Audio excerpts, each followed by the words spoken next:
قضا روزے جو چھوٹ جاتے ہیں وہ کس طرح رکھیں گے؟ کیا روزانہ رکھے جائیں یا وقفے وقفے سے رکھ سکتے ہیں؟ انہوں نے نام نہیں لکھا،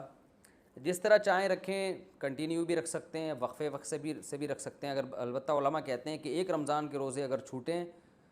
تو دوسرا رمضان آنے سے پہلے پہلے اس کو مکمل کر لیں۔ اتنی سستی کہ ایک دوسرا رمضان بھی گزر جائے تو یہ جائز نہیں ہے، اس میں اس بات کا خطرہ ہے کہ گناہ ملے گا۔ کمرے میں خون کی چھینٹوں کا مطلب، ہماری ماما کے کمرے میں خون کی چھینٹیں پڑتی ہیں، اب اکثر اوقات ان کے منہ پر بھی خون گرتا ہے، اس کے بارے میں رہنمائی فرمائیں۔ دیکھیں یہ خون کی چھینٹیں اور بندر کے پنجوں کے نشانات، ان چیزوں کو جتنا لفٹ کرائیں گے نا یہ اور مسلط ہوں گی، اور لفٹ نہیں کرائیں گے تو کچھ بھی نہیں ہوگا۔ تو چھینٹیں وینٹیں نظر آئیں منہ دھو لیا کریں، اور پھر بھی اگر خطرہ ہو تو ڈیٹول سے منہ دھویا کریں، اس سے جراثیم بھی انشاءاللہ ختم ہو جائیں گے۔ جن چڑیل بھوت کو جتنا لفٹ کرائیں گے مسلط ہوں گے۔ میری رائے اس بارے میں بالکل یہی ہے، اگر میری رائے پر اطمینان نہیں ہے تو کسی اور کی رائے سے آپ کسی اور سے پوچھ سکتے ہیں، میں کبھی نہیں مشورہ دوں گا آپ کو عاملوں کے پاس یا ان چکروں میں پڑیں۔ آپ سورہ فلق سورہ ناس کا رات کو دم کریں، اپنے اوپر آیت الکرسی پڑھ کے دم کریں، جو سنت طریقہ رسول اللہ صلی اللہ علیہ وسلم کا تھا۔ سورہ فلق سورہ ناس 3 دفعہ پڑھ کے ہاتھ پہ پھونکے اور رات کو اپنے جسم پہ پھیریں، بس اتنا کافی ہے۔ طلاق کی ایک خاص صورت کا حکم، میرے شوہر سے میری لڑائی ہو گئی تھی، انہوں نے کہا تمہیں طلاق چاہیے نا، میں تمہیں طلاق دیتا ہوں، حالانکہ میں نے لڑائی میں ان سے طلاق کا کوئی مطالبہ نہیں کیا تھا، کیا اس طرح طلاق ہو گئی ہے یا نہیں؟ حفصہ صاحبہ نے پوچھا ہے۔ جب انہوں نے کہا نا تمہیں طلاق چاہیے نا، میں تمہیں طلاق دیتا ہوں، تو اس کا مطلب ہے کہ طلاق دیتا ہوں، بس ہو گئی ہے طلاق۔ اور اگر ان کے کوئی ورڈنگ اس طرح کی تھی کہ تمہیں اگر تمہیں طلاق چاہیے تو میں تمہیں طلاق دیتا ہوں، یعنی اگر کا لفظ ان کے کلام میں چھپا ہوا تھا تو طلاق نہیں ہوئی ہے، لیکن ظاہر اس کلام سے یہی لگتا ہے کہ میں تمہیں طلاق دیتا ہوں کا مطلب یہی ہے کہ میں نے تمہیں طلاق دی ہے، تو قضان بہرحال طلاق واقع ہو گئی ہے، اور عورت نے جب یہ کلام سنا ہے تو وہ یہی سمجھے گی کہ طلاق شوہر نے دے دی ہے مجھے، لہذا ایک طلاق ہو گئی ہے۔ فوت شدہ پیدا ہونے والے بچے کا نام اور عقیقہ، میرے 2 لڑکے پیٹ میں ہی ختم ہو گئے ہیں، کیا مرے ہوئے بچوں کا نام رکھنا اور عقیقہ کرنا ضروری ہوتا ہے؟ ایک خاتون انڈیا سے پوچھتی ہیں۔ اللہ تعالیٰ ان بچوں کو قیامت کے دن آپ کے لیے سفارش بنائے۔ ایک حدیث میں آتا ہے جو ماں کو حمل بھی ضائع ہوتا ہے نا تو وہ بچہ بھی قیامت کے دن سفارشی بنے گا۔ تو بچوں کی اگر باڈی مکمل ہو چکی تھی، ہاتھ پاؤں ناک بن چکے تھے، تو پھر ان کا نام رکھیں آپ، لیکن عقیقہ نہ کریں، تو نام رکھ لیں ان کا۔ اور اگر اتنے یعنی تھے کہ وہ ان کی باڈی وجود میں ہی نہیں آئی تھی، پھر نام نہ رکھیں۔ اونٹ کا پیشاب کیا اسلام میں حلال ہے؟ بخاری کی ایک حدیث ہے کہ جب بعض لوگ مدینہ آ کر بیمار پڑ گئے تھے تو آپ صلی اللہ علیہ وسلم نے انہیں اونٹ کا پیشاب پینے کی ہدایت کی۔ بہت سے غیر مسلموں نے مجھ سے یہ سوال پوچھا ہے کہ اسلام میں یہ حکم ہے، میں نے کچھ نہیں بتایا کیونکہ اس کا میں صحیح مفہوم نہیں جانتی، اس کے بارے میں میری رہنمائی فرمائیں۔ گلفشاں صاحبہ ہندوستان سے۔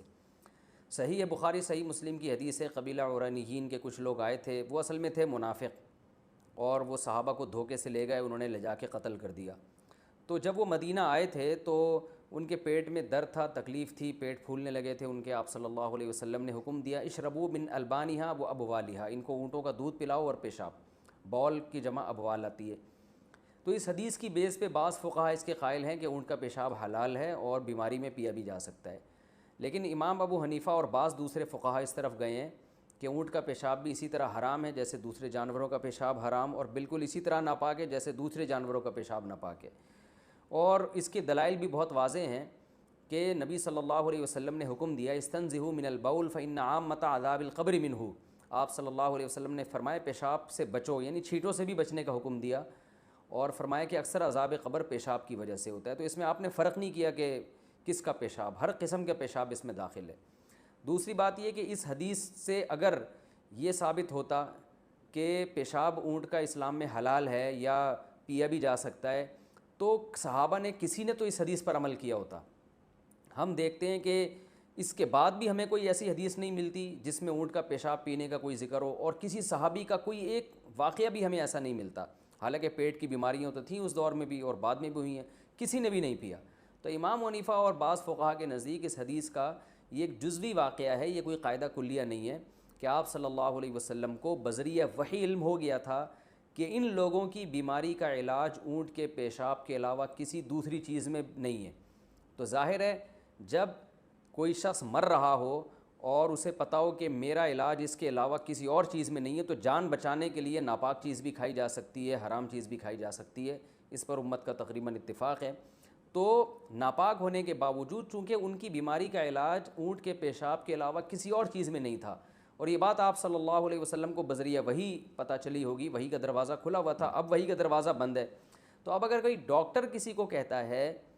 کہ آپ کی بیماری کا علاج پیشاب، اونٹ کے پیشاب کے علاوہ کسی بھی چیز میں نہیں ہے، تو اس کے لیے حلال ہے۔ بلکہ اگر کوئی میڈیکل سائنس یہ کہتی ہے کہ آپ کے بیماری کا علاج گائے کے پیشاب یا فلاں جانور کے نجاست کے علاوہ کسی بھی چیز میں نہیں ہے، تو یہ بھی جائز ہے، کیونکہ جان بچانا فرض ہے۔ لیکن میڈیکل سائنس فی الحال ایسا کہتی نہیں ہے، تو اس لیے جب تک کوئی ڈاکٹر ریکمنڈ نہ کرے آپ کو اور یقین نہ ہو کہ اس کا علاج اس کے علاوہ کسی اور چیز میں نہیں ہے، تو آپ اس وقت تک پیشاب نہیں پی سکتے، کیونکہ نجس ہے، حرام ہے۔ اور حلال چیزوں سے ہمیں پہلے حکم ہے کہ ہم دوا کریں۔ حلال چیزوں میں اگر کوئی چیز ایسی ہے ہی نہیں جس میں آپ کی بیماری کا علاج ہے، پھر مجبوری میں آپ جان بچانے کے لیے مردار بھی کھا سکتے ہیں، تو یہ بھی کر سکتے ہیں۔ تو راجح قول ہماری رائے میں یہی ہے، اور بعض عرب علماء نے بھی اسی کا، امام ابو حنیفہ کے قول پہ اس معاملے میں فتویٰ دیا ہے۔ اس پر انٹرنیٹ پر ان عرب علماء کی بھی تحقیق ہے کہ جو ہے نا یہ پیشاب، کیونکہ یہ حدیث اگر قاعدہ کلیہ ہوتی تو صحابہ اس پر ضرور عمل کرتے، تو قاعدہ کلیہ نہیں ہے، اور یہ ایک جزوی واقعہ ہے، اور اللہ کے نبی کو علم ہو گیا ہوگا۔ باقی پیشاب کے بارے میں جو وعیدیں ہیں وہ شدید ہیں، ان میں ہر قسم کا پیشاب شامل ہے، اور آپ صلی اللہ علیہ وسلم کے بعد